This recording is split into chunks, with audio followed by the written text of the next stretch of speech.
오늘 했던 뉴스 시사평론가 김종배 씨, 안녕하세요. 네, 안녕하세요. 네, 헌법재판소가 어제 그 인구 편차 조정하라는 결정을 했는데 네, 하루 사이에 막 굉장히 많은 말들이 오가네요. 말 그대로 백화제방입니다. 네. 근데 일단 그 여야가 벌써부터 이제 입장이 갈리고 있는 게 정치개혁 특위 구성 문제인데요. 언제 구성하느냐? 그렇죠. 야당 같은 경우는 당장 구성을 하자. 그래서 선거제도 개혁 문제라든지 이런 것들을 여기에 논의 테이블에 올려놓고 바로 논의에 들어가자. 예. 이런 입장이고요. 예. 여당 같은 경우는 좀 약간 그 뒤로 빼고 있는데 그렇게 서둘 필요가 뭐가 있냐. 지금 정기국회고 처리해야 될 예산안도 있고 법안도 많은데 예. 정기국회 뒤에 하자. 그래서 꼭 정기국회 안에서 얘기를 하자면 정개특위를 언제 구성할지, 의제를 뭘로 할지 이 정도는 논의할 수 있다. 예. 뭐 좀 이런 입장으로 갈리고 있는 거죠. 야당은 왜 서두르자고 하는 거고 여당은 왜 조금 늦추자고 하는 겁니까? 그러니까 바로 여기에 이제 중요한 정책 함수 관계가 있을 것 같은데요.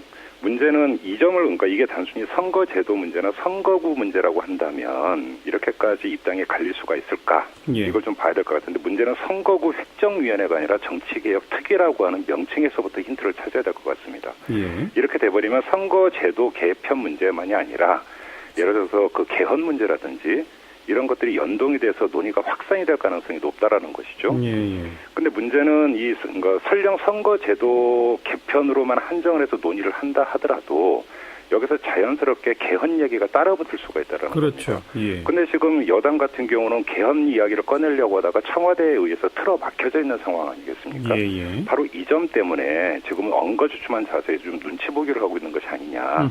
이렇게도 좀 분석을 해볼 수 있을 것 같아요. 예. 그래도 어쨌든 이거 안 할 수 없으니까 논의를 모아야 할 텐데 네네. 뭐 어떤 타협안이 있을 수 있을까요? 그러니까 이게 이제 선거제도 개편으로 가느냐, 다시 말해서 소선거구제를 버리고 예. 지금 뭐 그러니까 정치권에서 나온 것처럼 중대선거구제라든지 뭐 권역별 비례대표제라든지 이런 것들을 도입을 하는 거냐, 예. 아니면 소선거구제의 틀을 그러니까 유지를 한 상태에서 선거구만 조정하는 것이냐, 예. 이것부터 좀 가늠을 해봐야 될 것 같은데요. 예. 일단 지금 뭐 정치권에서는 차제의 선거제도 개편까지 한번 얘기를 해보자라고 하는 그 암묵적인 공감대는 있긴 있는 것 같아요. 그렇죠. 그런데 과연 선거제도 개편 결과까지 끌어낼 수 있을지는 사실은 의문입니다. 예. 이게 좀 전에 말씀드린 개헌과의 그 상관성이 있고요. 또 한 가지는 그 정파별로 나아가서 의원 개인별로 이게 이해관계가 달라지는 부분이 있거든요. 예. 이런 상태에서 과연 그 선거제도 개편까지 얘기가 확정이 돼서 여야가 합의를 보고 뭔가 결론을 도출할 수 있을까? 이거는 좀 약간 현재로서는 좀 조심스럽게 예. 좀 회의적인 그런 전망을 안 내놓을 수가 없을 것 같습니다.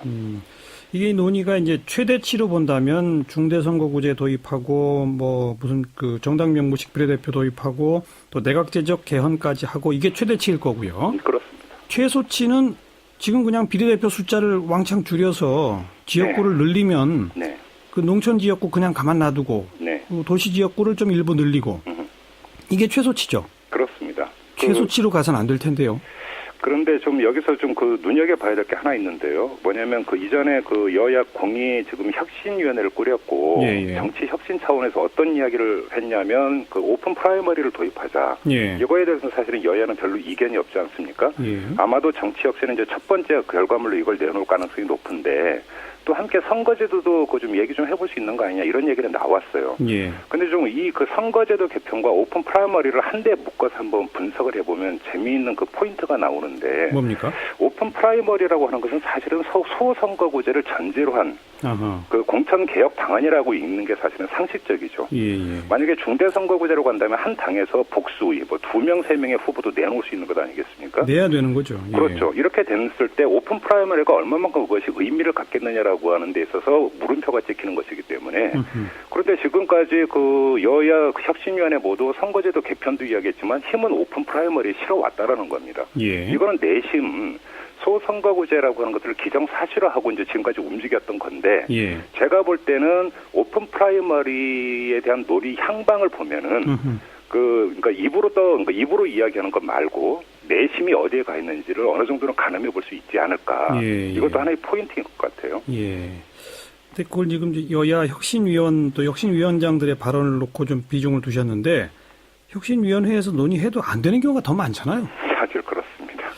이 얘기는 내년 말까지 계속 이어질 테니까 천천히 하도록 하죠. 네. 수고하셨습니다. 고맙습니다. 시사평론가 김종배 씨였습니다.